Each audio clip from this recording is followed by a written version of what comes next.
God doesn't have a beginning. God is eternal. God doesn't need a cause because He doesn't have a beginning. I just said that everything that has a beginning has a cause. And God doesn't have a cause. Third piece of evidence.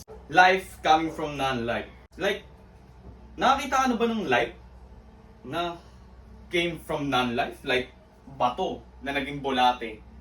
Wood or kahoy na naging hayop. Wala, never ako nakita ng sa buhay ko ng kahoy na naging hayop or bato na naging bolate. And the most plausible who caused life is God because God is the life. Maybe someone will argue, evolution caused the life. But there's no problem with evolution, but there's no creative mechanism in evolution. Wala namang sinabi sa evolution kung saan nagmula yung, halimbawa,